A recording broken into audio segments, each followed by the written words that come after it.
Točno, upravo se nalazimo na licu mjesta o kojima smo govorili. Znači, ovi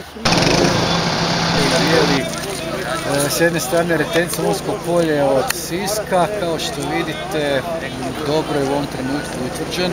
Ova voda koja se nalazi nama s lijeve strane baš ne ulijeva povjerenje, naprotiv ulijeva strahopoštovanje i svi očekujemo ako ne bude kiše i dobro je to što nema vjetra, kao što vidite i sami rasut je teren, da bi vodostaj retencije trebao padati. Jedan dio vode se ispušta preko Trebreža, preko Česme dolazi preko pumpi nešto malo manje.